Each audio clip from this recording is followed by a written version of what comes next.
Warning, playing FPL is highly addictive. It may cause stress, a loss of free time, a resentment towards friends or colleagues, and a dislike to football in general. Please, FPL responsibly.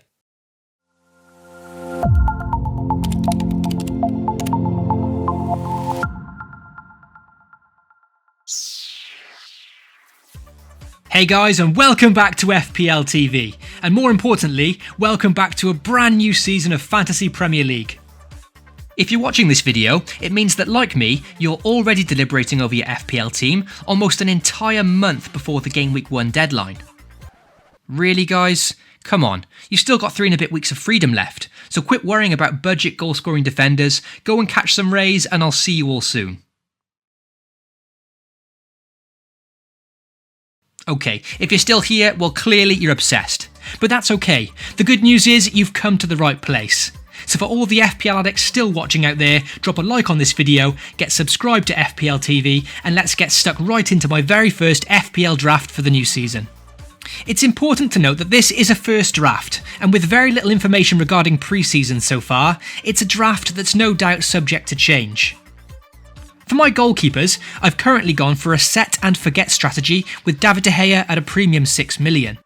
When paying this kind of price for a keeper, it basically means I have no intention of rotating throughout the season. Therefore, £4 million budget option Bruyne partners him, who will simply occupy my bench, as he most likely will in real life too. West Ham's Fabianski appears to be exceptional value for money at 4.5 million, but I simply can't justify spending that extra cash when I own David De Gea, and will therefore play him every game. This is a change up in strategy for me this year, as last season I owned 2 cheaper rotating goalkeepers, but this came with so many headaches, and seeing David De Gea pick up clean sheet after clean sheet last season, it really made me want him this year. For my defence, I've certainly included some questionable options currently, with both Alexander-Arnold and Luke Shaw not guaranteed to start for their sides. Because of Jose Mourinho's defensive style of play, I want to find my way into that Manchester United defence somehow. But for a guaranteed starter, you're looking at upwards of 6 million. Luke Shaw, on the other hand, comes in at £1 million cheaper, which is certainly appealing, so I'm going to have to check on pre-season to see if he really stands a chance at getting some minutes. The rumours are that he's training hard and he's lost a lot of weight this summer, and without a World Cup campaign behind him, he may just earn a start in the opening weeks. Alexander-Arnold also offers good value at Liverpool, coming in at £1 million cheaper than the popular Andrew Robertson.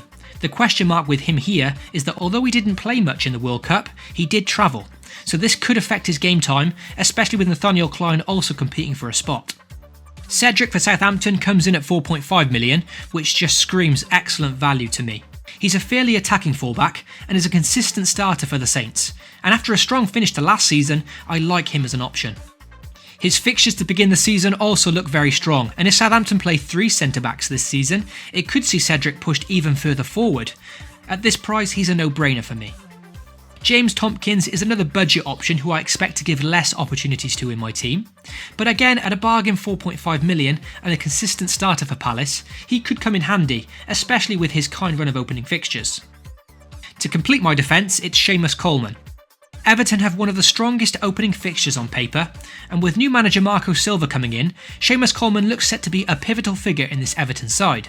I don't love spending 5.5 million on an Everton defender, but he is guaranteed to play every game and can certainly chip in with some goals and assists.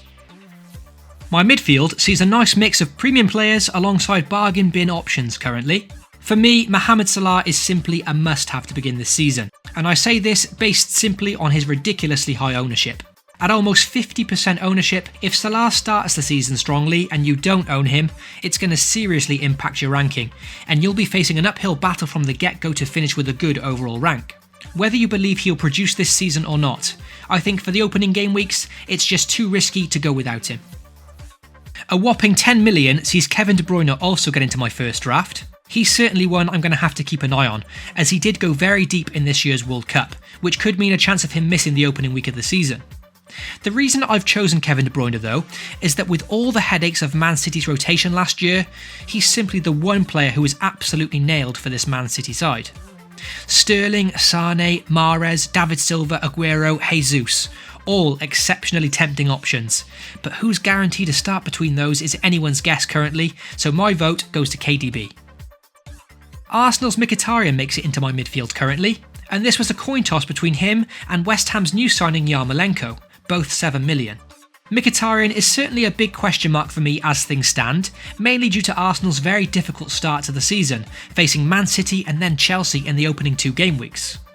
At 7 million though, he's another player to me that just screams good value, as I believe that's an excellent price for this talented playmaker, and his fixtures do significantly improve from game week 3 onwards.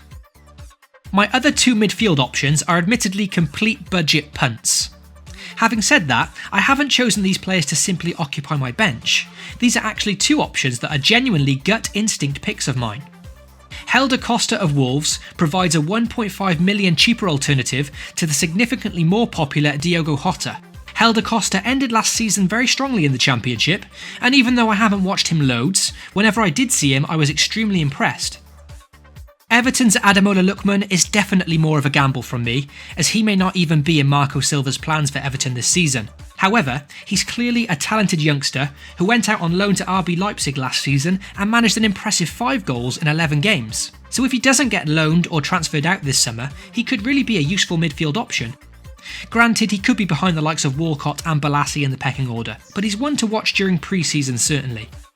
My first FPL draft squad is complete with 2 mid-priced forwards alongside a premium one.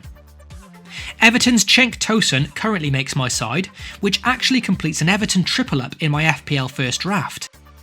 That is a bit of a concern, but Everton's fixtures are extremely favourable to begin, and under new management, hopefully they can start the season strongly.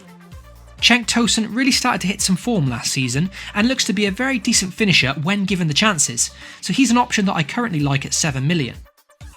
West Ham's Arnautovic has been given a position change this season, but that hasn't stopped the now classified forward being one of the most popular FPL picks so far.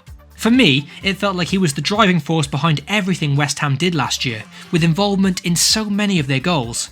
And now, with heavy investment behind them and better players to support Arnie, he remains a very appealing pick for me despite this position change. My premium striking option currently sits with Arsenal's Aubameyang. Aubameyang was a player that I thought would be one of the first players on my team sheet before the fixtures were even announced, and it'll be hard to forgive myself if I don't stick to my guns now. Arsenal's opening fixtures do worry me, with Man City and Chelsea to start things off, but Aubameyang will have a full pre-season behind him. Arsenal have had very little World Cup interest in their squad, and I do fancy them to start the season well under new manager Unai Emery, who has brought forward a much more intensive training regime to Arsenal. So that completes my first Fantasy Premier League draft for the new FPL season. And even though I'll no doubt be making some changes, here's how I would likely line up my team if it were to remain this way for game week 1. Mohamed Salah would of course take the armband for the opener.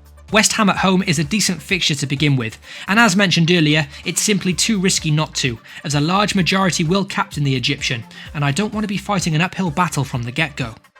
If Luke Shaw is guaranteed to start for United, I'd likely start him over the more expensive Seamus Coleman for game week 1, who would likely only make the bench as he faces an opening away trip to Wolves. As always, I hope you enjoyed this opening video for the 2018-19 season. It's great to be back, and I'm excited to continue making FPL content for you guys throughout the season. If you did enjoy it, then please help support the channel by subscribing, and you can also hit the notification bell, which will inform you of when a new FPL TV video goes live. Take care all, and I'll catch you guys very soon.